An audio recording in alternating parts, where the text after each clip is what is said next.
Buenas tardes a todos. Ante todo, les quiero cursar un cordial saludo, agradeciendo su participación el día de hoy. Mi nombre es Diego Lazo y soy el gestor de la Maestría de Derecho Tributario. Bueno, el día de hoy vamos a tener lo que es el webinar respecto a la Agenda Fiscal 2024, hacia una real predictibilidad y seguridad jurídica en la resolución de controversias tributarias, a cargo del profesor Alfonso Tapia Rojas, cual es egresado de la Maestría de Derecho Tributario de la Católica y actualmente es gerente del EY Perú. En otro particular, le quiero dar el paso al profesor Alfonso Tapia para que se pueda desarrollar lo que es el webinar. Muchas gracias, Diego. Buenas tardes estoy prendiendo mi camarita. Buenas tardes con todos los presentes. Eh, vamos también, Diego, aceptando los que poco a poco se vayan incorporando a la reunión del día de hoy. Voy a proyectar una presentación que hemos preparado para el día de hoy para hacer un poco más gráfico este tema. ¿Me confirman, por favor, cuando la puedan ver? Ya sabe, profesor. Listo. Entonces, el tema del día de hoy es básicamente, ¿no? Está enfocado, guarda estrecha relación con lo que es el litigio tributario hoy, ¿no? Y el nombre el nombre de esta exposición, ¿no? Agenda Fiscal 2024 hacia una real predictibilidad y seguridad jurídica en la resolución de controversias tributarias, ¿no? Y este tema surge como consecuencia de la actual actividad resolutora de la Corte Suprema y cómo ésta impacta en lo que es el panorama jurídico procesal en lo que respecta a materia tributaria propiamente dicha. Entonces vamos entrando un poco ya en el desarrollo de lo que es la agenda del día de hoy. Eh, Vamos a introducir el tema, vamos a tocar, por cuestiones de tiempo, no podemos tocar en extensión todos los precedentes vinculantes. Hemos querido recoger algunos que quizás podrían ser más gráficos para la participación del día de hoy. ¿Cuáles son las implicancias procesales? ¿Cuál es el escenario que tenemos al día de hoy en materia tributaria? ¿Cómo conversan los jugadores en lo que respecta al litigio tributario? Perdón. Eh, ¿Cómo se regula o cómo está regulado el tema de los precedentes vinculantes en legislación comparada, particularmente en lo que es la Comunidad Andina de Naciones? Y unas conclusiones o reflexiones finales, ¿no? Entonces, antes de entrar a la producción resolutiva que ha tenido la Corte Suprema en materia tributaria y de carácter vinculante, me parece relevante que tengamos previamente un contexto en lo que se refiere a los procedimientos tributarios, ¿no?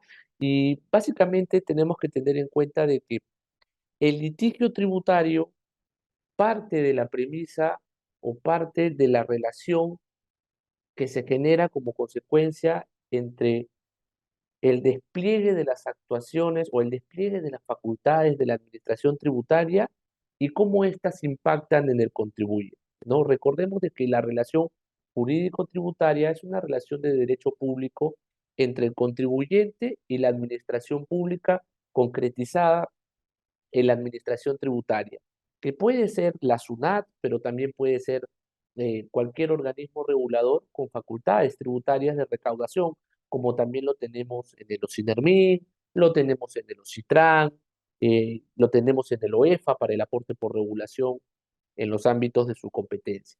Entonces, eh, los procedimientos tributarios son los que de alguna manera son el escenario previo a lo que podría devenir en un litigio tributario, ¿no? Entonces, el Código Tributario contempla el procedimiento de fiscalización, el procedimiento contencioso tributario con sus dos etapas, reclamación y apelación, el procedimiento de cobranza coactiva y los procedimientos no contenciosos. Entonces, aunado a los procedimientos que contempla el Código Tributario, también tenemos los procesos judiciales, todos los procesos judiciales en materia tributaria, que al día de hoy se tramitan en dos vías procesales. La vía contencioso administrativa y la vía constitucional para efecto de procesos pues que involucren afectación a derechos constitucionales, como podría ser un amparo, o también pueden haber acciones de inconstitucionalidad que recaigan sobre normas con carácter tributario. Ahora, en cuanto al litigio tributario, como les mencioné, este por lo general se origina entre la discrepancia de posiciones frente la discrepancia de posiciones entre el administrado y la administración tributaria, contextualizadas pues en el despliegue de las facultades, ya sea que las facultades establecidas en el Código Tributario a favor de la administración tributaria, ¿no? Y por lo general también las controversias que han llegado a la Corte Suprema son previas a lo que se discute en la vía administrativa en el marco de un procedimiento contencioso tributario, ¿no? Y al cual precede también lo que se denomina un procedimiento de fiscalización. ¿A qué me refiero? El grueso de controversias tributarias al día de hoy surge como consecuencia de la redeterminación de la obligación tributaria que previamente ha declarado un contribuyente, ¿no? Y que ha sido materia de fiscalización, ¿no? Y dentro de esa fiscalización se han generado valores, emisión de resoluciones de determinación o multa que posteriormente pues son impugnadas a través de un recurso de reclamación que da inicio a lo que el Código Tributario establece o denomina como procedimiento contencioso tributario. Este procedimiento tiene dos etapas, una etapa de reclamación ante la Administración Tributaria y una etapa de apelación ante el Tribunal Fiscal como máximo ente resolutor de controversias en materia tributaria.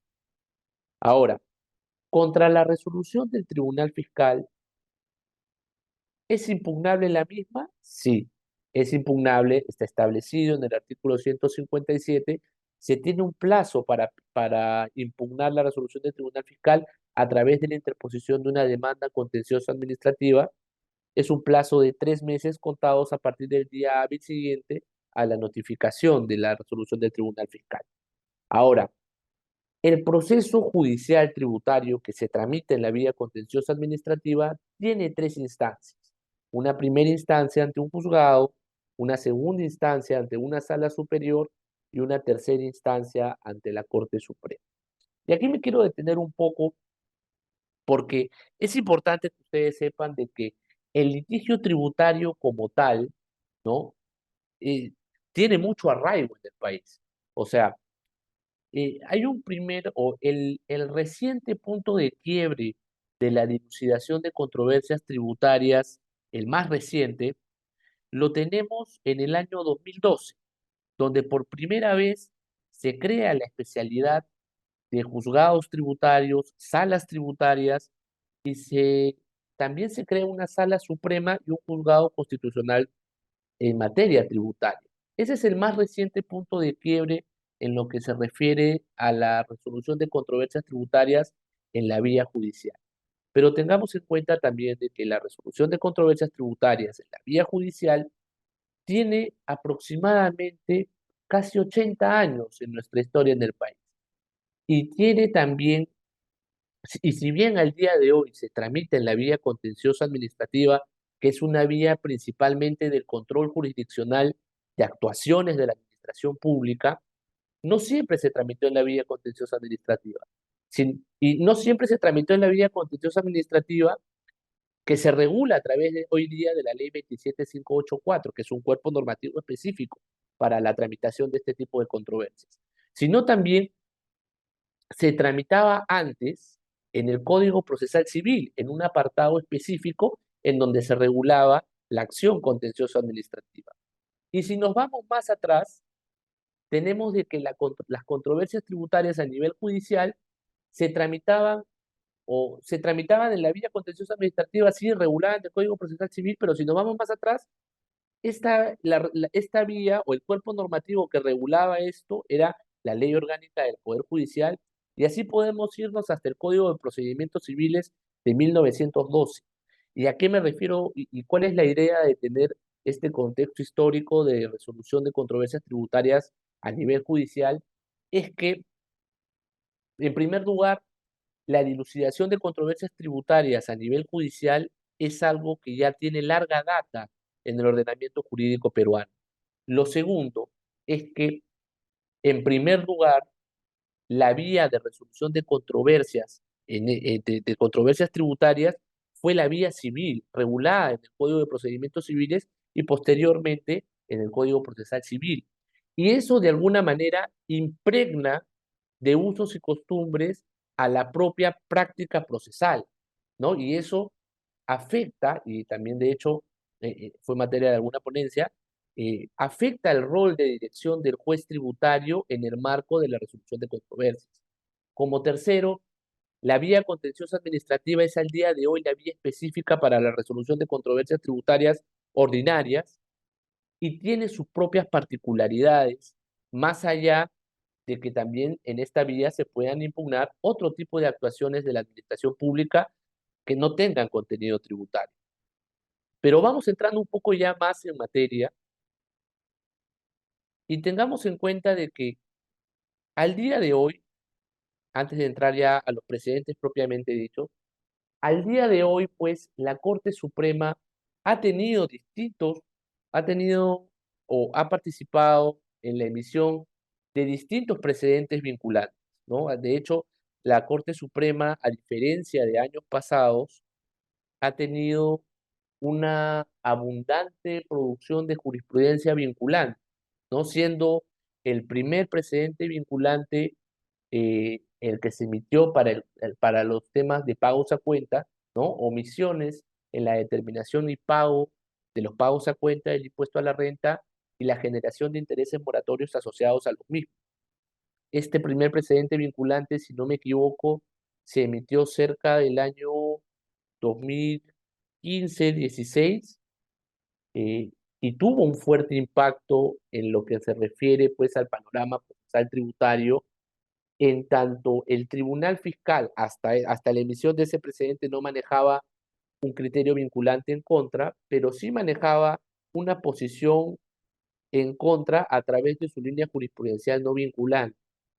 Ese primer precedente vinculante también es un punto de quiebre importante en la actividad resolutora de la Corte Suprema y que al día de hoy, en 2024, tenemos casi 12 precedentes vinculantes en distintos temas, temas tributarios sustanciales, temas de defensa tributaria, quizás más referidos a aspectos procesales, aspectos de estructura del mismo proceso, aspectos o temas incluso de respeto a los derechos fundamentales, en tanto podrían involucrarse que el ejercicio del derecho de defensa del contribuyente no estaría siendo debidamente tutelado, ya sea en la vía administrativa o en la vía judicial.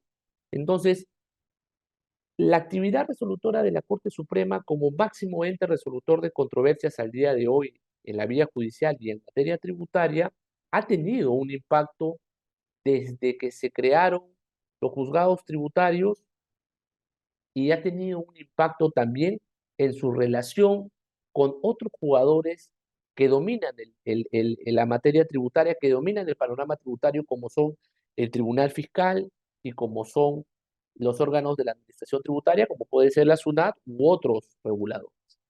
Entonces, es importante ver cómo estas entidades administrativas se relacionan con la jurisprudencia del Poder Judicial y de hecho lo vamos a ver un poco más adelante.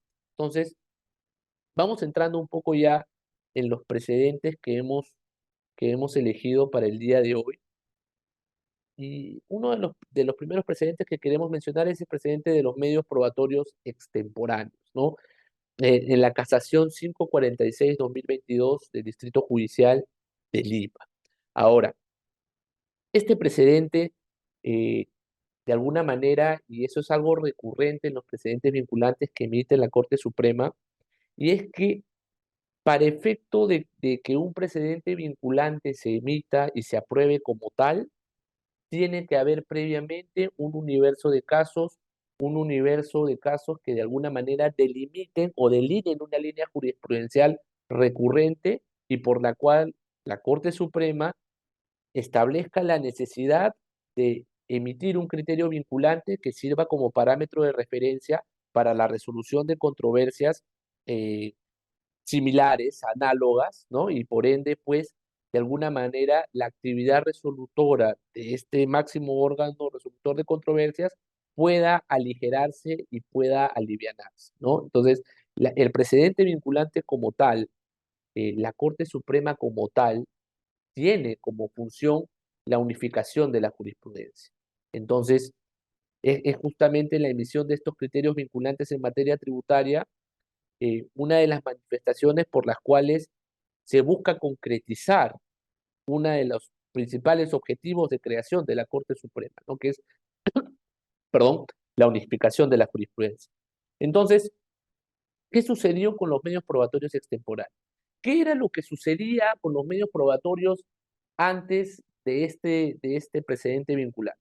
Y es que tengan en cuenta de que el Código Tributario y de hecho todo procedimiento administrativo y judicial tiene reglas de preclusión, ¿no? Y finalmente las reglas de preclusión son aquellos pues instituciones procesales que permiten que el proceso o que el procedimiento administrativo avance y que no esté sujeto a la discrecionalidad de las partes. Uno de estos una de las preclusiones que contempla el procedimiento contencioso tributario para efecto de la dilucidación de controversias es la referida a los medios probatorios. Entonces, se establece en el Código Tributario de que, pues, el contribuyente tiene que presentar toda la documentación requerida por la Administración Tributaria en el marco de un procedimiento de fiscalización, verificación. Perdón. Sin embargo, hay situaciones en las cuales el contribuyente no logra aportar todo el caudal probatorio que sustenta su posición en el marco de un procedimiento de fiscalización. Ahora, esta documentación ya no puede ser presentada al término de la fiscalización en caso se impugnen los valores que se emitan al término de la fiscalización, entre que sí y que no. ¿A qué me refiero? En principio, la oportunidad para presentar los medios probatorios es la fiscalización. Si no los presentaste en la fiscalización y quieres presentarlos en el reclamo, esos medios probatorios en sí mismos son extemporáneos. Sin embargo, el Código Tributario establece como supuesto excepcional que puedan ser presentados, sin embargo, tienen que cumplirse o tienen que acreditarse ciertos requisitos. ¿Y a qué me refiero con requisitos? A que, bueno, pues puedas acredites el pago de la deuda en caso tu fiscalización haya culminado con deuda tributaria contenida en esas resoluciones de determinación, o que acredites de que la presentación no obedeció o que la no presentación obedeció a que no fuera causa imputable a ti o fuerza mayor. Entonces, esos son los supuestos de excepción para efecto de presentar documentación en el procedimiento contencioso tributario que no hayas presentado en la fiscalización. Ahora, eh, muchas veces, ¿no? Muchas veces era muy difícil para los contribuyentes aportar medios probatorios en el marco de un procedimiento contencioso tributario si en caso no pagaran la deuda, ¿no? Y dentro de este universo de controversias asociadas a extemporaneidad de medios probatorios, surgió un interrogante, ¿no? Porque no todas las fiscalizaciones con, culminan con deuda tributaria, pueden culminar con saldo a favor, me reducen el saldo a favor, me reducen mi pérdida tributaria. Entonces ahí comenzó a surgir la interrogante, ¿qué sucede en aquellos casos en donde la fiscalización no tiene deuda tributaria, ¿no? Y sin embargo, tengo documentación que quiero aportar a mi litigio, porque finalmente va a permitir que el reparo que me formuló la administración tributaria, pues, pueda ser levantado, ¿no? Entonces, esto generó muchos litigios y de hecho, esto fue, esta línea jurisprudencial, este tema en controversia, se remonta hace aproximadamente más de 10 años. Y yo recuerdo aún, en ese momento ya veía litigio tributario y algunas soluciones que brindaban los asesores era, bueno, si no tienes deuda, en la resolución de determinación porque probablemente te disminuyeron el saldo, pero probablemente tienes deuda en la resolución de multa. Entonces, paga tu multa o presenta carta fianza fianzando la multa. O otra opción era, bueno, no tienes deuda en el valor propiamente dicho porque finalmente te redujeron el saldo, pero puedes presentar carta fianza por el monto de los reparos que formuló la Administración Tributaria en el marco de la fiscalización. Eran opciones y que de hecho algunas eran acogidas por las salas del Tribunal Fiscal, otras eran desestimadas. Diego, creo que hay una persona ahí en la sala de espera, si puedes por favor admitirla, muchas gracias. Y de hecho, habían criterios divergentes a nivel del Tribunal Fiscal.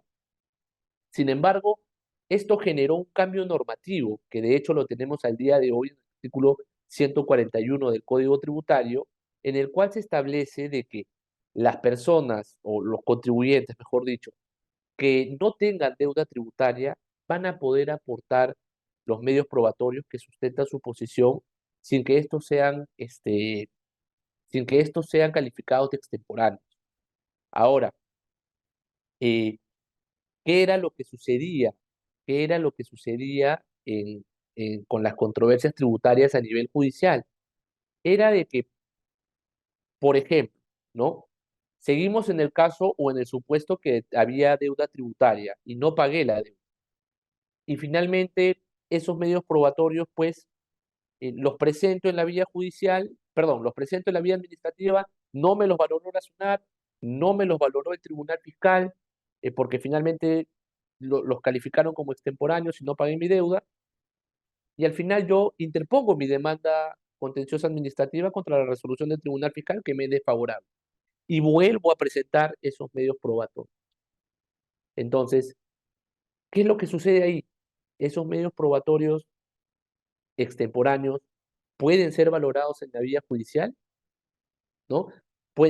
Corresponde de que finalmente su valor probatorio sea ponderado por el juzgado, por la sala superior, ¿no? No pueden ser ponderados por la Corte Suprema porque finalmente la Corte Suprema es una instancia extraordinaria y no tiene etapa probatoria, ¿no? Uno no va a discutir el valor probatorio de sus medios de prueba en la Corte Suprema. Eso es para las instancias inferiores. Pero bueno, correspondía finalmente de que estos medios probatorios que devinieron en extemporáneos en la vía administrativa puedan ser valorados en la vía judicial. De hecho, esto también en su momento tuvo posiciones encontradas a nivel de la Corte Suprema. Y tuvo posiciones encontradas a nivel de la Corte Suprema y también tenía posiciones encontradas a nivel de las instancias inferiores, ¿no? A nivel de los juzgados tributarios, a nivel de las salas tributarias, porque algunos juzgados que tenían quizás una concepción del proceso contencioso administrativo más revisora de la legalidad del acto propiamente dicho que una vía admitiva de derechos constitucionales, eh, decían que no, que en tanto devinieron en extemporáneos esos medios probatorios en la vía administrativa, pues no correspondía que sean valorados en la vía judicial y que finalmente pues la discusión únicamente se iba a circunscribir a lo aportado y admitido en la vía administrativa para efecto de la vía judicial. Habían otros juzgados quizás con un mayor acierto que reconocían de que a partir del año 2008, con la modificatoria que sufrió el proceso contencioso administrativo, eh, había trascendido una naturaleza meramente revisora del acto, de la legalidad del acto, y había trascendido hacia una naturaleza de plena jurisdicción, en donde no solamente podías realizar un control objetivo de la legalidad del acto, sino también pues un control subjetivo, es decir, que podías tutelar derechos, ¿no? Brindar garantías, evaluar la situación jurídica de los administrados que supuestamente denuncian afectaciones por parte de la administración pública, y en este caso, pues, la administración tributaria.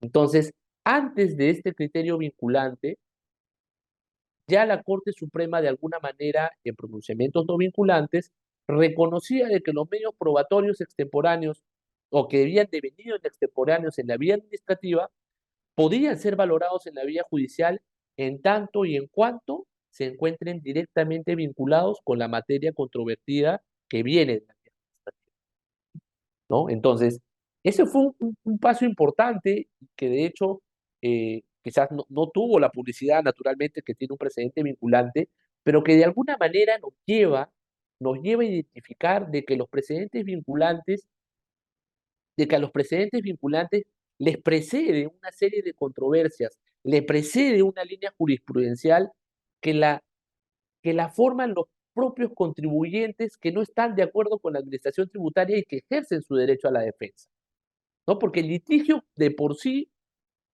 es un instrumento de cambio social, es un instrumento que impacta en la litigación, en el ordenamiento jurídico peruano. Entonces, eh, esto es importante y finalmente, pues, creo que hay una pregunta, si quieren me la pueden poner en la caja de mensajes y yo gustoso de ir absolviéndola. Entonces, este, este fue un poco, pues, el escenario previo a la emisión del precedente vinculante y que finalmente, pues, deviene en lo que tenemos al día de hoy en cuanto al tratamiento de medios probatorios extemporáneos. ¿Y qué fue lo que dijo la Corte Suprema en este precedente vinculante? Y es que la Corte Suprema establece de que en el proceso contencioso tributario, las autoridades administrativas se encuentran obligadas a emitir cualquier acto procedimental necesario para llegar a la verdad material. Tanto la administración tributaria como el Poder Judicial se encuentran obligados a analizar la pertinencia y relevancia de toda la prueba aportada e incluso incorporarla de oficio si es que hubiera devenido en extemporáneo.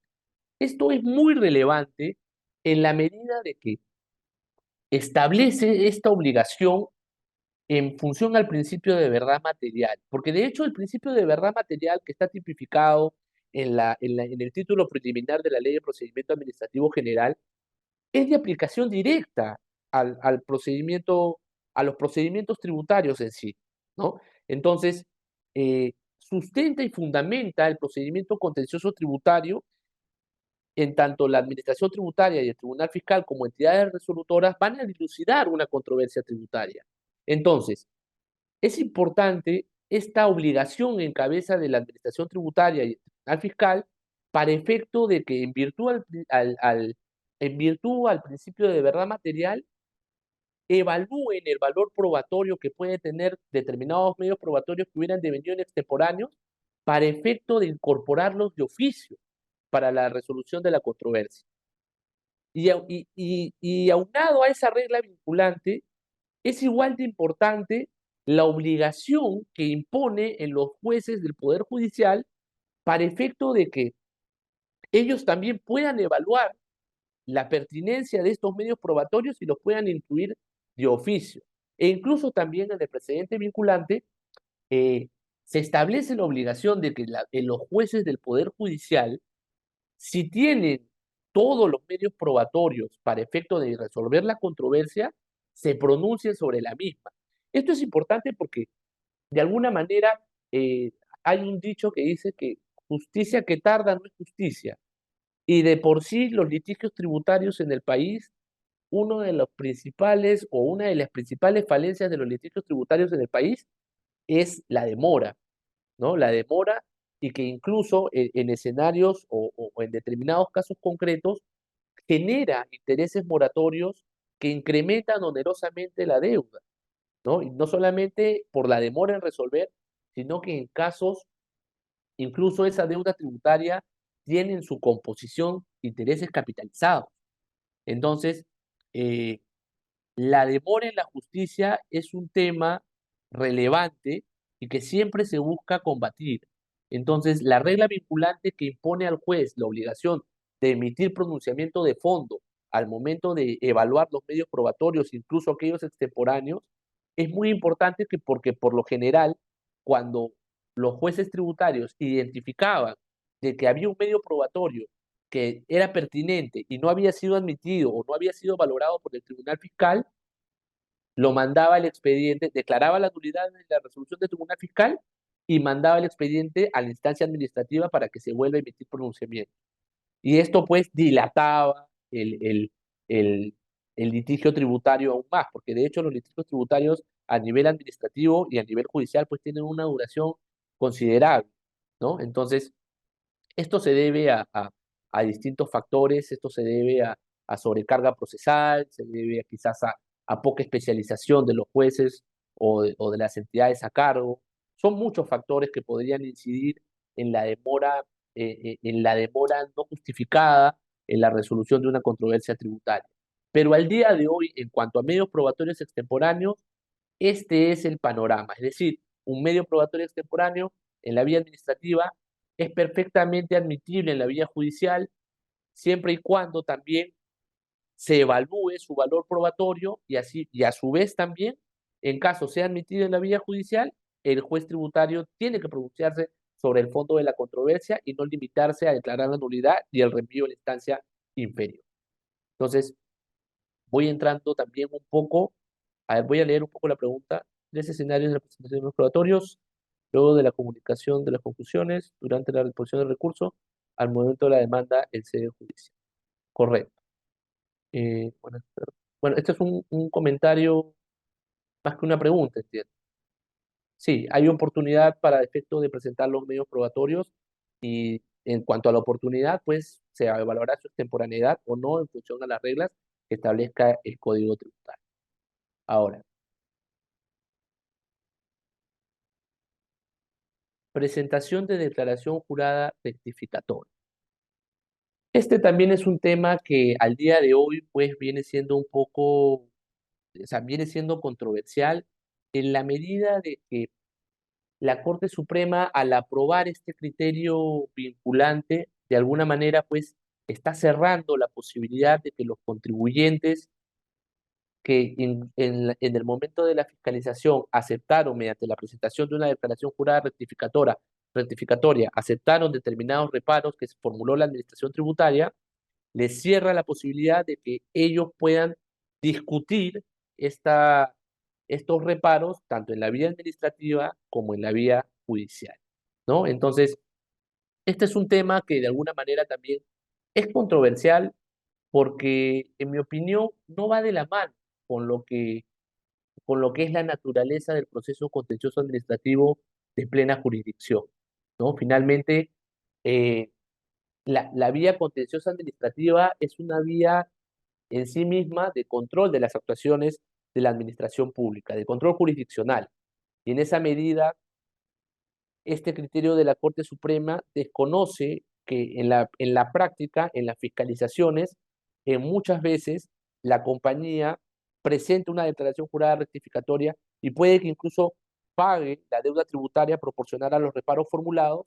Sin embargo, ello en sí mismo no implica pues una aceptación de la posición de la administración tributaria, sino que exclusivamente esta declaración jurada, este pago, obedece pues a criterios financieros, a criterios de oportunidad financiera en la medida de que prefieres simple y llanamente pagar la deuda tributaria para efecto de que no te genere un interés moratorio en caso la vayas a impugnar.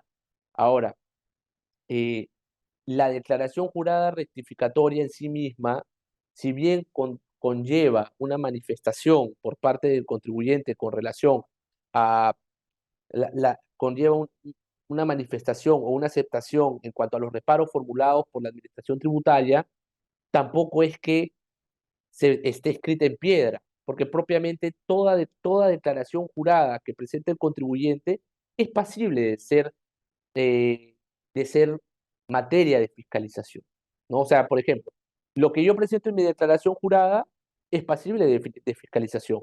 Lo que yo presento en mi declaración jurada rectificatoria y que determina una menor obligación tributaria, también es pasible de verificación y pronunciamiento por parte de la administración tributaria.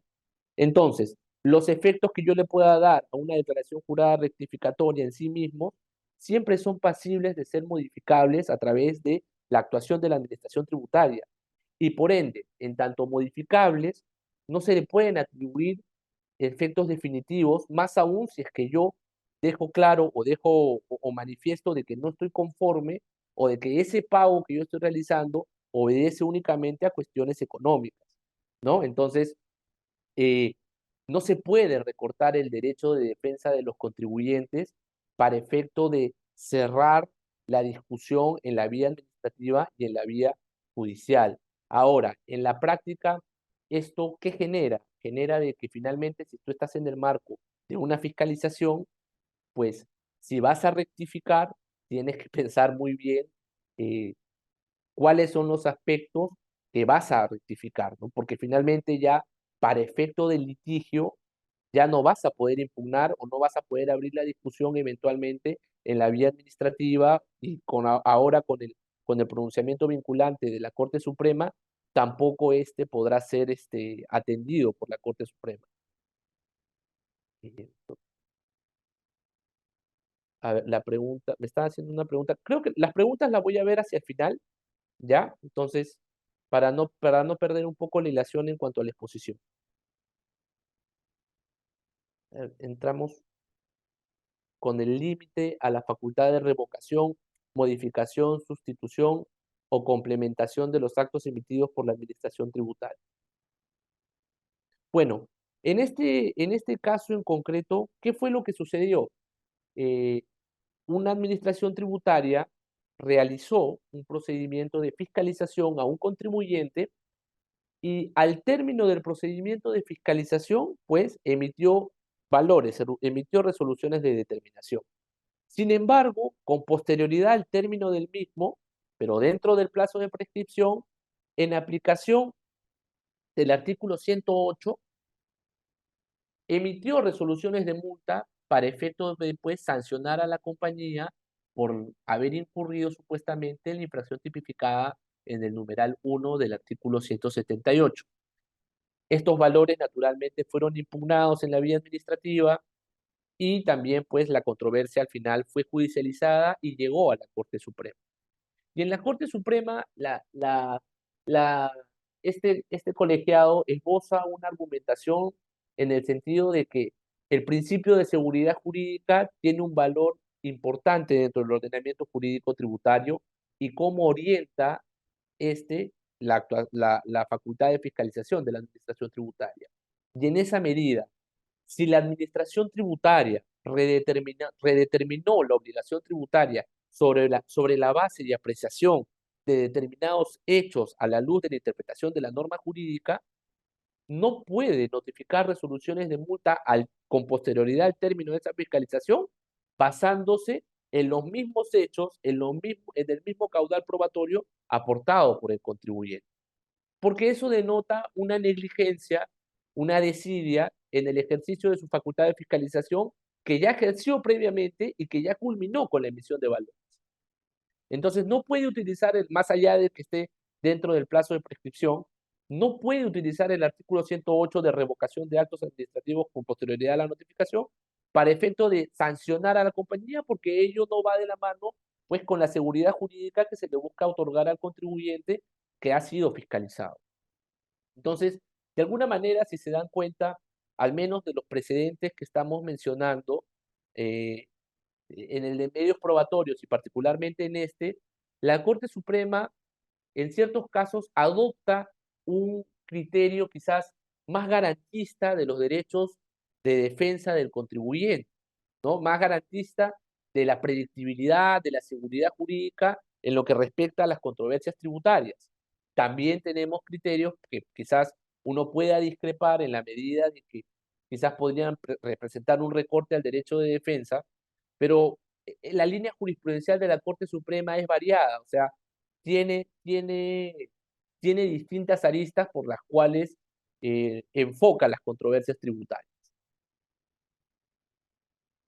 Fuerza vinculante de las sentencias de casación y su aplicación por los órganos administrativos, ¿no? Eh, este precedente vinculante ha sido uno de los más recientes y de hecho ha sido uno de los que más ha sido comentado en los medios. Y este precedente vinculante, pues, tiene como referencia, o seguro, bueno, la gran mayoría recordará, esta discrepancia de posiciones, y lo mencioné al inicio, esta discrepancia de posiciones abierta entre el Tribunal Fiscal y entre la Corte Suprema de Justicia de la República en cuanto a la generación de intereses por supuestas omisiones en la determinación y pago de los pagos a cuenta del impuesto a la renta. Este, este criterio vinculante se emitió con motivo de, del cobro de la tarifa de uso de agua subterránea, ¿no? En tanto y en cuanto, en este caso en concreto, el Tribunal Fiscal eh, no siguió la línea jurisprudencial de la Corte Suprema para efecto de la resolución de esta controversia, sino optó por seguir la línea jurisprudencial que de alguna manera había también delineado el Tribunal Constitucional. ¿No? Y este precedente vinculante, más allá de entrar en lo que podría ser el detalle del caso, me gustaría quizás enfocarlo por sus implicancias, ¿no? Por sus implicancias y en lo que respecta a la unificación de criterios en materia tributaria y cómo criterios divergentes en cuanto a la resolución de controversias tributarias sobre un mismo supuesto no solamente no coadyuva a la predictibilidad y la seguridad jurídica, sino también perjudica al administrado, al contribuyente. Pero no solamente perjudica al contribuyente, sino también perjudica a la propia administración pública. Entonces, eh, al día de hoy, ¿no? Al día de hoy, normativamente, no hay una norma que expresamente obligue al Tribunal Fiscal a observar los criterios vinculantes de la Corte Suprema. Uno puede llegar por interpretación, eso sí, uno puede llegar por interpretación a concluir de que los fallos de la Corte Suprema con carácter vinculante, pues vinculan a todos los órganos jurisdiccionales y también a todos aquellos, a todas aquellas entidades administrativas resolutoras de controversias en materia tributaria. Finalmente, uno podría argumentar de que la la resolución de controversias en materia tributaria que detenta el Tribunal Fiscal en etapa de apelación, la Administración Tributaria en etapa de reclamación, es una actividad cuasi jurisdiccional, ¿no? Que no cae del cielo, sino es una delegación de la función jurisdiccional de la cual es titular el Poder Judicial, ¿no? Las entidades administrativas, como parte del Poder Ejecutivo en sí mismas, no son titulares de la función jurisdiccional. El titular es el Poder Judicial, ¿no? Y justamente un Estado constitucional de derecho, uno de los principios básicos del Estado constitucional de derecho es la separación de poderes, poder ejecutivo, poder legislativo, poder judicial. El titular de la función jurisdiccional que detenta el poder judicial son los jueces, pero finalmente por, por, este, por motivos de política de Estado, ¿no? Sobrecarga procesal, asegurar la paz social en justicia, esta función jurisdiccional es delegada en ciertos organismos de la administración pública, ¿no? Para distintas materias. Es por eso que finalmente tenemos un tribunal fiscal, por eso es que finalmente tenemos un tribunal de contrataciones del Estado, para efecto de que resuelvan controversias como organismos tecnificados.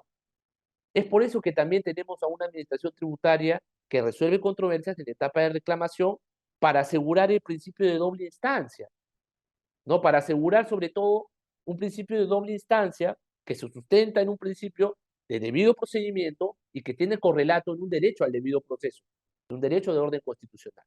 No es al azar que tiene el Tribunal Fiscal eh, la función de resolver controversias tributarias. Es una delegación de la función jurisdiccional y es por eso que se dice que el Tribunal Fiscal, la Administración Tributaria, ejercen actividad cuasi jurisdiccional y por ende también el producto final, el acto administrativo que agota la vía administrativa, que se entiende que afecta a la esfera jurídica del administrado, es cosa decidida, en tanto es impugnable y es inmodificable, diferente a la cosa juzgada que tenemos en el Poder Judicial, que es inimpugnable, es inmodificable.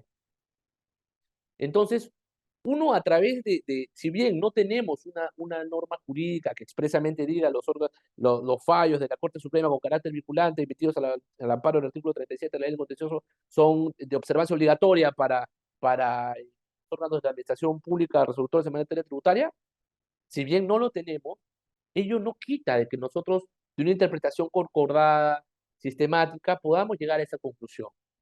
Sin embargo, al día de hoy lo que tenemos o lo que hemos tenido ha sido pues divergencia de criterios en cuanto a en cuanto a la resolución de controversias en materia tributaria por parte del Tribunal Fiscal contra la Corte Suprema. Esto finalmente, como no coadyuva, como les mencionaba, a los principios de predictibilidad o confianza legítima, a la seguridad jurídica en sí misma como principio consustancial al Estado constitucional de derecho. Ahora, este enfrentamiento o divergencia de posiciones, ¿a quién afecta? Afecta primero a nivel, si quieren verlo así, estatal, afecta a la Corte Suprema en sí misma, afecta al Tribunal Fiscal como entidades del Estado, porque finalmente, pues, no refleja una uniformidad en su jurisprudencia. Porque finalmente la Corte Suprema es el máximo ente de resolutor de controversias en materia tributaria. Uno puede discrepar de, de las resoluciones de la Corte Suprema, uno puede, no sé, criticarlas en la medida de que probablemente quizás para ciertos casos no son de todo técnicas o no observan los principios constitucionales. Pueden haber mil y un observaciones que uno desde su rol de operador del derecho puede formular a una sentencia casatoria vinculante y no vinculante.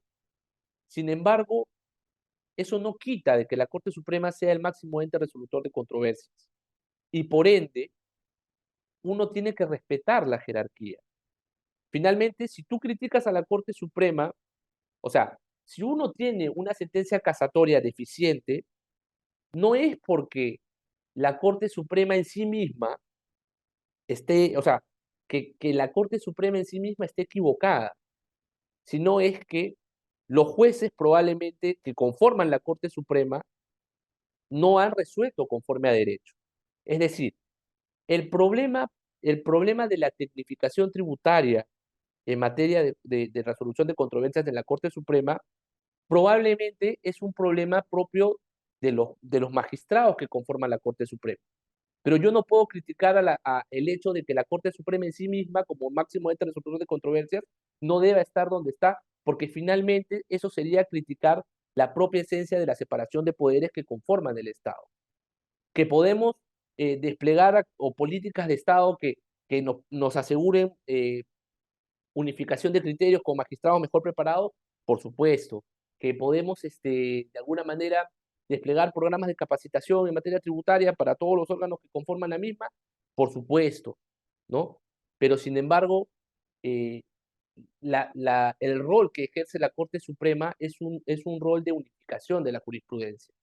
Y en ese rol, la unificación de la jurisprudencia debe ser observada no solo por los órganos jurisdiccionales, sino también por las entidades resolutoras en materia tributaria. Porque finalmente, un contribuyente que tenga opiniones divergentes entre la vía administrativa y entre la vía judicial va a tener que incurrir en sobrecostos para efecto de que un criterio le sea aplicable y que tenga que llegar hasta la Corte Suprema.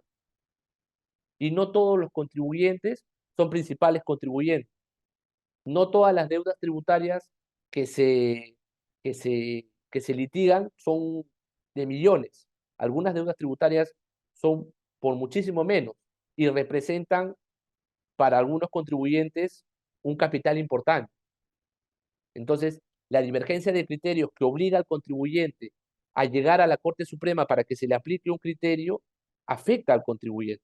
Pero no solamente afecta al contribuyente, afecta también a la propia administración pública, porque la sobrecarga de procesos involucra un mayor, involucra una mayor financiación, un mayor destino de presupuesto para la administración pública para que finalmente eh, pueda resolver casos o pueda resolver más casos y más pronto. Entonces, el aumento de la litigiosidad, y eso es la idea que quiero que quede clara, el aumento de la litigiosidad en materia tributaria no solamente afecta a las entidades del Estado de cara a la predictibilidad y la seguridad jurídica, sino también afecta en materia económica tanto a la administración pública, porque tiene que destinar un mayor presupuesto, pero también afecta sobre todo a los contribuyentes. Y no todos los contribuyentes, como le mencionaba, son principales contribuyentes. Y todos deberían tener el derecho de poder llevar o de poder iniciar una controversia tributaria y que la misma sea resuelta de manera uniforme y en un tiempo célere. ¿Cómo es el tratamiento en legislación comparada, no? O sea, si acá tenemos un panorama de cara al litigio tributario, eh, tenemos un panorama con posiciones contrapuestas, ¿no? Bueno, fue para el caso de los pagos a cuenta, de alguna manera también fue para el caso de los medios probatorios. Recientemente ha salido una resolución del Tribunal Fiscal de Observancia Obligatoria con relación al levantamiento de la suspensión del cómputo del plazo prescriptorio para la determinación y aplicación de sanciones que de alguna manera eh, va en contra de una línea jurisprudencial que en su momento emitió el Tribunal Constitucional para el caso Paramonga. Entonces, todavía vemos ciertos rezagos de criterios divergentes sobre un mismo hecho, ¿no? Entonces, ¿qué es lo que sucede? ¿Qué es lo que sucede en otros países? ¿Esto ocurre en otros países? Esto sucede en la Comunidad Andina de Naciones, donde tenemos, también tenemos entidades administrativas con potestades tributarias de recaudación, también tenemos en Colombia, Ecuador, en Bolivia, tenemos órganos de resolutores de controversias en materia tributaria, tenemos un tribunal constitucional, tenemos una Corte Suprema, en Colombia se denomina Consejo de Estado, ¿no? En Ecuador es la Corte Nacional de Justicia. Entonces, esto sucede, esta divergencia de criterios, y bueno, vamos entrando un poco, quizás ya también, esta es la parte un poco final de la exposición, y después vamos a abrir con, con las preguntas que pudieran tener. Eh, en Colombia, ¿no? El Consejo de Estado es lo que hace sus veces de la Corte Suprema acá en Perú. Y para resumirles el tema, en Colombia los criterios o las sentencias de unificación jurisprudencial que emita el Consejo de Estado son vinculantes para todas las entidades, para todos los órganos jurisdiccionales de instancias inferiores y también para la administración pública que detenta potestades tributarias, ¿no? Y esto lo podemos ver aquí en la página web del Consejo de Estado, ¿no? Donde tenemos lo que se denomina jurisprudencia tributaria de unificación, ¿no? Y esta jurisprudencia tributaria de unificación es la que finalmente, pues, la que tuviéramos acá como vinculante, ¿no? Y también tenemos, y este extracto que tenemos aquí es obtenido de la página de la Administración Tributaria Colombiana. Entonces, la propia normativa colombiana reconoce que el Consejo de Estado puede emitir jurisprudencia tributaria de unificación, y esta es recogida por la Administración Tributaria colombiana y es puesta a disposición de los contribuyentes de cara a que ellos puedan orientar su actuación sobre la misma, ¿no? Entonces, en Colombia quizás no hay mayor debate sobre este tema, y un mayor debate que quizás no debería existir, porque genera muchas externalidades en cabeza de la administración tributaria y en cabeza de los contribuyentes. ¿Qué sucede en Ecuador? ¿No? En Ecuador tenemos un mayor desarrollo normativo en su código tributario y en la Constitución, ¿no? Y el código tributario ecuatoriano, en el artículo 106, reconoce, ¿no? Que la inobservancia de las leyes, reglamentos y jurisprudencia obligatoria genera responsabilidad, que puede ser con la destitución del cargo. O sea, es un poco más ya, más gravoso el no acatamiento de la jurisprudencia obligatoria que emitiera la Corte Nacional de Justicia, ¿no? Y también la Corte Nacional de Justicia, como también tiene nuestra propia Corte Suprema, tiene pues como función intrínseca desarrollar el sistema de precedentes jurisprudenciales, la unificación de la jurisprudencia, lo que en el ordenamiento jurídico tributario ecuatoriano lo tenemos en los fallos de triple reiteración. Y esto también, este es un extracto, ¿no? Entonces, donde se establece o donde se puede apreciar de que pues estos fallos de triple reiteración también son recogidos por el Servicio Nacional de Aduana del Ecuador y la Administración Tributaria ecuatoriana. Entonces, si se dan cuenta, el tema de esta divergencia de criterios entre autoridades tributarias peruanas es un tema sui generis, o sea, no sucede en legislación comparada. Para el caso de Bolivia, ahí sí tenemos quizás una diferencia en la medida de que el máximo ente resolutor de controversias bolivianas, ¿no? En Bolivia es el Tribunal Constitucional Plurinacional. No hay una Corte Suprema propiamente dicha en Bolivia, ¿no? Y esta es la máxima autoridad resolutora de controversias judiciales, ¿no? Y pueden llegar de distintas materias. Sin embargo, estas controversias, perdón, estos precedentes o de carácter vinculante que emitan este Tribunal Constitucional también pues son de obligatorio cumplimiento por las entidades de la administración pública boliviana que tengan potestades tributarias. Algo como que también lo que tenemos en el Perú, pero sobre eso sí no hay mayor discrepancia, felizmente. Felizmente no hay mayor discrepancia sobre la vinculatoriedad de los fallos que pudiera emitir el Tribunal Constitucional en materia tributaria y que de hecho son acatados tanto por la Corte Suprema como por el Tribunal Fiscal, como por el Tribunal Fiscal, ¿no? Un ejemplo claro de ello lo tenemos en la inaplicación de los intereses moratorios fuera del plazo legal para resolver y la no regla de capitalización de deudas tributarias. Entonces, en ese sentido, quizás nos asemejamos un poco a Bolivia, ¿no? En la medida de que los fallos del Tribunal Constitucional son recogidos por los órganos jurisdiccionales y la administración tributaria boliviana, y también pues nos distanciamos en la práctica de lo que puede suceder en Colombia y Ecuador, donde los fallos tanto del Consejo de Estado como de la Corte Nacional de Justicia sí son observados por las administraciones tributarias de dichos países. Entonces, reflexiones finales. El litigio tributario, o sea, tiene mucho para dar, ¿no? Tiene mucho para dar, tiene muchas aristas para analizar, ¿no? No solamente desde la perspectiva judicial, sino también desde una perspectiva constitucional, desde cómo uno enfoca una fiscalización, desde cómo uno afronta un procedimiento contencioso tributario y desde, sobre todo, cómo uno estructura una defensa tributaria a nivel judicial o a nivel constitucional, incluso en una eventual demanda de amparo.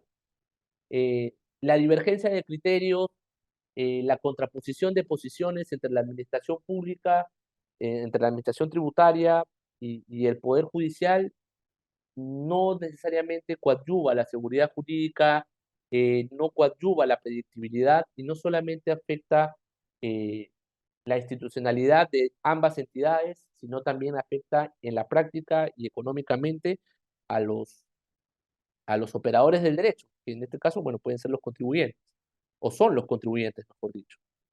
Eh, Bajo mi opinión estrictamente personal, eh, la unificación de la jurisprudencia por parte de la Corte Suprema es una función intrínseca a su naturaleza, y por ende, pues, se tienen que se tienen que de alguna manera dar todas las condiciones para efecto de que los fallos que realmente se emitan pues, sean motivados y fundados en derecho y que de alguna manera también pues puedan servir de parámetro de referencia para la resolución de controversias a nivel administrativo y que no se obligue al contribuyente a transcurrir no solamente toda la vía administrativa, sino también toda la vía judicial para efecto de que obtenga un resultado que podría serle favorable desde el momento uno. Finalmente, este escenario, como les explicaba, eh, el caso peruano es un caso complejo, es un caso sui generis, que no quizás se avisora una solución a corto plazo eh, de lo que podemos ver sobre la reciente postura que ha adoptado el Tribunal Fiscal.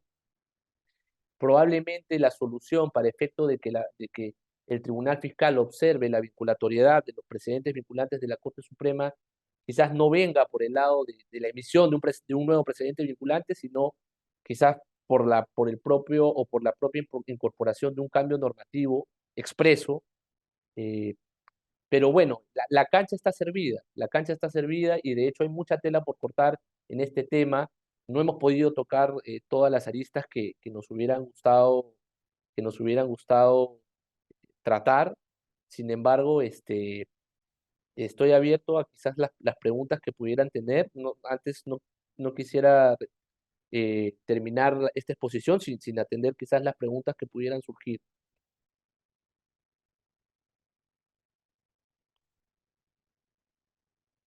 O quizás las voy leyendo en la caja de chat Sí, que han profesor, sé que hay preguntas sí, durante esa exposición, me han dejado algunas. a ver, la voy a maximizar porque en chiquito no las veo. Tres escenarios de presentación de medios probatorios extemporáneos. Uno, luego de la comunicación de las conclusiones del auditor, el amparo del 75 del Código Tributario. Dos, durante la interposición del recurso de reclamación o apelación.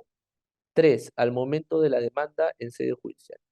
Pregunta, no, este ya, Efraín. La pregunta es la casación 546, es si la casación 546-2022 comprende al escenario uno. O sea, bueno, la casación en su fundamentación no se pone en los escenarios que mencionas, Efraín.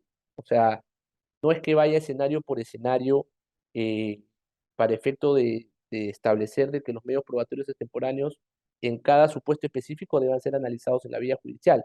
Pero sin embargo, eh, más allá de que no haga este desarrollo, lo que sí es importante es que finalmente todo aquel medio probatorio que hubiera devenido en extemporáneo en la vía administrativa puede ser valorado en la vía judicial. Ahora, por ejemplo, si tú presentas tu documentación, en el supuesto uno que tú mencionas, ¿no? Si tú presentas tu documentación después del 75, pero antes de la emisión de los valores, en principio, esa documentación debería ser valorada en la vía administrativa porque la fiscalización concluye no con el 75, sino concluye con la emisión de los valores. Ahora, si es que eventualmente cuando se emiten estos valores no contienen en la sustentación del reparo, no está valorada esta documentación, pues tendrías que reclamarlo y tendría que ser valorada al momento de resolverse el reclamo en la resolución de intendencia. Si eventualmente en la resolución de intendencia no te los valora la SUNAT porque finalmente es de la posición restrictiva de que los presentaste discutible, en verdad, porque los estás presentando dentro de la fiscalización, pero no te los valora el RI, ya esos medios probatorios se habrían calificado como extemporáneos y de cara al precedente no debería haber ningún óbice para que la administración tributaria o el tribunal fiscal de oficio los incorporen en la resolución de esa controversia en sede administrativa, y si es que no lo hicieran, los tendría que valorar el juez y emitir pronunciamiento al momento de resolver tu caso concreto. No sé si hasta ahí respondí la pregunta. A ver, profesor, en su opinión, a ver, un ratito voy por orden. Buenas tardes, Almudena. Buenas tardes. Pregunta, ¿se pueden los jueces del precedente vinculante? eh, no entiendo tu pregunta, Almudena. No sé si quizás no las puedas oralizar. ¿O se puede?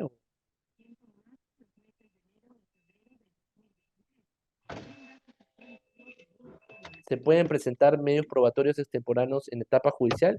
Sí, por supuesto. Los medios probatorios que han devenido extemporáneos en la vía administrativa, puedes presentarlos en la vía judicial. Y la oportunidad procesal para presentarlos es la interposición de la demanda.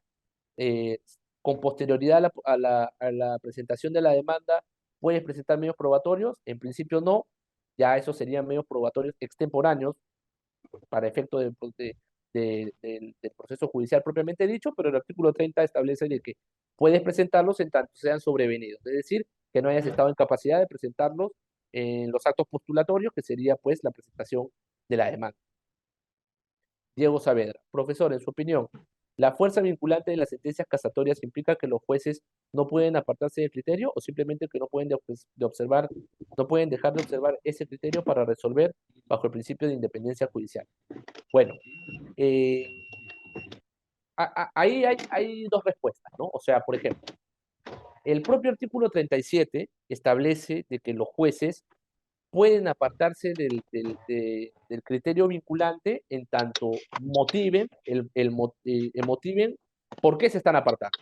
Entonces, si quieres verlo así, de la propia norma, ¿no? La primera respuesta a tu consulta, normativamente, los jueces sí pueden apartarse del criterio en tanto, pues, consideren de que el mismo no aplica al caso concreto y hay fundamentos de hecho y de derecho que finalmente no permiten de que el supuesto del caso concreto eh, se circunscriba a al caso que motivó la emisión de precedente vinculante. O sea, normativamente esto es así.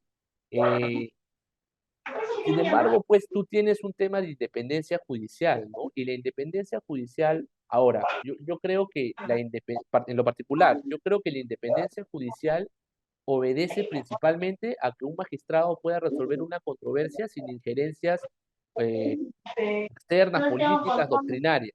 O sea, eh, ¿puede tener un propio criterio jurídico el magistrado? Correcto. ¿Tendrá que evaluar la controversia sobre la luz de su propia apreciación jurídica? Correcto, sí. Pero considero de que el magistrado eh, no solamente resuelve controversias sobre la base de su apreciación jurídica, sino sobre la base de la línea jurisprudencial que esgrimen los órganos superiores jerárquicos, como en este caso podría ser la Corte Suprema. Y en esa medida, la independencia judicial es, es algo positivo para la resolución de controversias tributarias, pero no puede ser mal entendido en el sentido de que el juez simplemente va a resolver bajo su propio criterio jurídico, no observando la jurisprudencia que podría existir sobre el mismo tema. Porque para ello un ordenamiento jurídico y un sistema procesal como el peruano plantea órganos resolutores máximos de controversia y jurisprudencia vinculante. Porque si no, entonces, bajo el pretexto de la independencia judicial, entonces que cada juez se dispare por su lado y vaciarías de contenido los principios de seguridad jurídica y predictibilidad, que son principios, al menos de la seguridad jurídica, es un principio de rango constitucional, que el propio Tribunal Constitucional lo reconoce. Los casos que están en curso en sede administrativa, reclamos y tribunal fiscal, tendrían que alinearse a los precedentes vinculantes. Bueno, eh, bueno, o sea, los precedentes vinculantes en principio son aplicables desde la fecha de su publicación en adelante. Para los casos que están en trámite, me parecería que eventualmente sí podrían ser observados por parte de los órganos resolutores, ¿no? O sea, porque finalmente esa regla vinculante forma parte del ordenamiento desde el día de su publicación y por ende, al formar parte de su ordenamiento, tiene que ser atendida por el juez que resuelve la controversia en materia tributaria. Profesor, el Tribunal Fiscal ya tiene una posición respecto a la casación 166-18. ¿Cuál es su opinión al respecto? Si los jueces se pueden apartar, eso es, sí. 166-18. A ver, sobre la fuerza vinculante de la sentencia. Bueno, de hecho, el Tribunal Fiscal al día de hoy todavía no tiene un, un precedente vinculante con relación, o perdón, un precedente de observancia obligatoria con relación a la vinculatoriedad de a la vinculatoriedad de los fallos de la Corte Suprema. Ahora, si tú te refieres probablemente a la reciente emisión del precedente de observancia obligatoria que de alguna manera se aparta de los criterios de la Corte Suprema y del Tribunal Constitucional, bueno, sí, pues es una posición en la práctica, pero no es que sea una posición oficial que uno pueda haber concretizado en un precedente de observancia obligatoria. Y mi opinión es la que, bueno, he venido desarrollando a lo largo de la exposición, ¿no? O sea, que finalmente, pues, este es un tema que afecta a la institucionalidad y que perjudica y que genera sobrecostos en los contribuyentes y en la propia administración pública. No sé si hayan más preguntas. A ver, acabo de perder la caja de mensajes. Uy, este, Profesor, Efraín tiene la sí, mano levantada. No sé si es que él quiere realizar tal vez una pregunta de sí, manera por audio. porque no estoy encontrando la caja de mensajes. Sí, normal, por audio la puedo formular. Buenas noches, profesor. ¿Qué Perdón, tal? buenas Buenas tardes. noches. Ah, buenas tardes, qué gusto. Buenas tardes. Sí, profesor, mi duda iba relacionada a esta sentencia de casación, la 546-2022, con el último párrafo del artículo 75 del Código Tributario. Le ¿Ya? explico por qué. Eh, la casación 546-2022 ha establecido, en virtud en el principio de impulso de oficio y verdad material, la administración tributaria se encuentra obligada a valorar, merituar medios probatorios que han sido presentados de manera extemporánea, ¿no? Ujú, Entonces, por eso le decía, tres, yo veo tres escenarios donde se pueden presentar medios probatorios extemporáneos. O sea, luego, dentro de un procedimiento de fiscalización, ¿no? Donde el auditor es un NAT al amparo del artículo 75, te notifica las conclusiones, ¿no es cierto? Uno. Dos, en la etapa de reclamación. Tres, en la etapa de apelación dentro del proceso contencioso administrativo tributario. Y por último, al interponer una demanda contencioso administrativo contra una resolución del Tribunal Fiscal. Eh, Sin embargo, cuando yo miro la casación, dice, bueno, dice, estas pruebas tienen que ser incorporadas de oficio en cualquier estado del procedimiento administrativo. Y esto colisiona directamente, creo yo, no sé, a su parecer, en el último párrafo del artículo 75 del Código Tributario, que dice que la documentación que se presente ante la administración tributaria luego de transcurrido el plazo de 3 días, ¿no es cierto?, donde ujú, la auditora SUNAT comunica sus conclusiones luego de su trabajo dentro del procedimiento de fiscalización, no será merituado en el proceso de fiscalización o verificación, o sea, marca una fecha de corte. Entonces, si se presentaran o incorporaran medios probatorios luego de que el auditor es SUNAT al amparo del 75 haya notificado sus conclusiones de su trabajo dentro del procedimiento de fiscalización, entonces también sería calificado como extemporáneo y de acuerdo a esta casación, como dicen, cualquier estado del procedimiento administrativo está obligado a incorporarla. Entonces, ¿cómo, cuál sería su opinión con respecto a esto? Digamos, yo veo aquí colisiona directamente con el último párrafo del artículo 75 del Código Tributario. ujú. Sería mi duda, profesor. No, Sí, no sé. sí, Efraín. Gracias por la pregunta. O sea, mira, en atención a lo que indicas, o sea, ¿cómo podríamos leer el último párrafo del 75 a la luz del criterio vinculante que mencionas en la casación? Lo que sucede es que finalmente cuando tú estás en el contencioso tributario o cuando vas a resolver una controversia, los principios que de alguna manera sustentan esa resolución de la controversia es el principio de verdad material.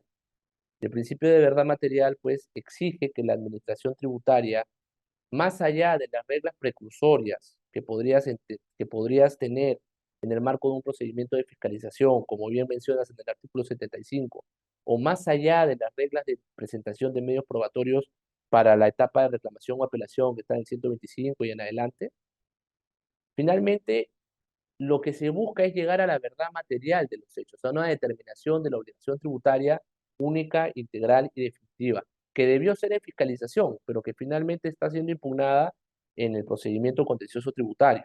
Entonces, básicamente lo que busca esta regla vinculante, más allá de lo que regula el artículo 75, es que finalmente quien va a resolver tenga a la mano todos aquellos medios probatorios para efecto de que pueda llegar a la verdad material de los hechos que componen la obligación tributaria. Entonces, básicamente yo creo que va de la mano con la concreción de un principio que fundamenta directamente la facultad no solamente de fiscalización, sino la potestad de resolver controversias tributarias en etapa de reclamación, en este caso en concreto con lo que mencionas de la documentación que es presentada con posterioridad al artículo 75. Pero también de alguna manera pues sustenta la actuación del Tribunal Fiscal también, ¿no? Sobre todo porque finalmente todos los órganos de la administración pública que resuelven controversias tributarias. Creo que iba por ahí. Gracias, profesor. Muy amable. Listo. Y bueno, eso es básicamente la exposición del día de hoy. Nosotros estamos justo, este webinar también obedecía a la, a, a- a la preparación de un curso de capacitación, de especialización justamente en procedimientos y procesos tributarios que vamos a lanzar una convocatoria y sean todos bienvenidos si tuvieran algún interés en cuanto al litigio tributario, sean todos bienvenidos de poder participar y de poder quizás intercambiar ideas, conversar sobre el tema, porque de hecho, como les mencioné al término de la exposición, hay muchas aristas para ver el tema de controversias tributarias. Hay mucha tela por cortar y es un bonito tema. Muchas gracias por su participación, por las preguntas, muchas gracias por su asistencia, en verdad. Y conmigo será hasta otra ocasión.